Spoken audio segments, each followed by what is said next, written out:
Salut, chers panafricanistes, chers surfeurs, youtubeurs et puis combattants pour l'émergence africaine, c'est le Banin de Hindi. Je suis à vous aujourd'hui pour parler, n'est-ce pas, de l'affaire Michel Biemton, qui a reçu une visite ce mercredi.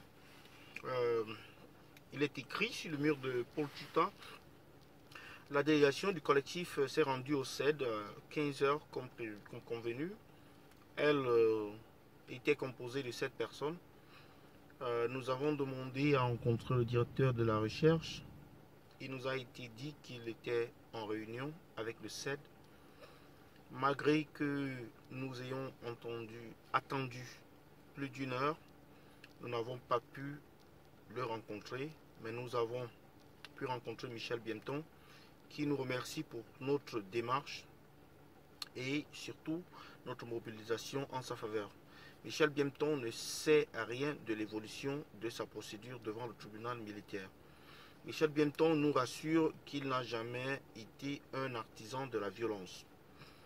Il nous a aussi révélé qu'il avait été informé lors de son passage éclair au tribunal militaire la dernière fois qu'il était aussi poursuivi pour outrage au chef de l'État. Michel Biemton ne demande qu'à retrouver sa liberté. Publié par Paul Tuta, le TGV de l'information. Alors cette information a été, n'est-ce pas, divulguée il y a de cela 2 heures ou 3 heures de temps par Paul Tuta. Il y a donc ce collectif d'avocats qui a été constitué pour, n'est-ce pas, s'occuper de l'affaire du cas de Michel Biemton, qui est ce journaliste qui est détenu depuis pratiquement un mois au CED. Et donc, on n'avait pas de nouvelles. Et parfois, les membres de la famille n'avaient pas accès à lui. Il n'avait pas d'avocat. Et il est demandé à toute âme de bonne volonté.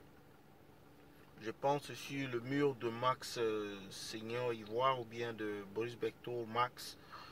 Vous trouverez n'est-ce pas, un lien là pour contribuer financièrement, n'est-ce pas?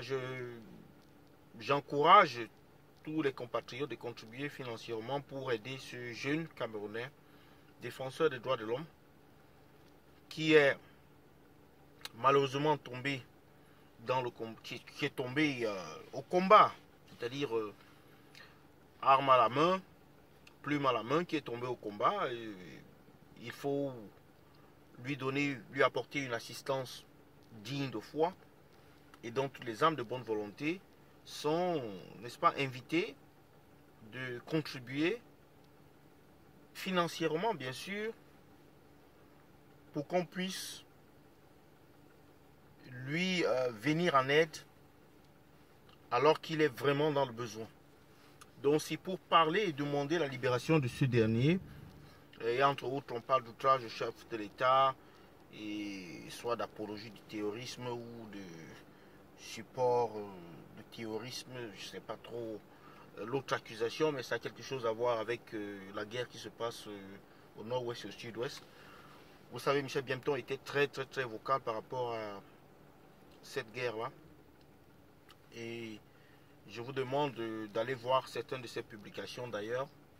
Mais surtout, n'oubliez pas de le supporter, n'oubliez pas de faire des publications à son sujet.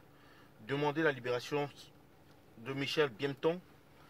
C'est un droit. Il doit être libre. Je vous remercie.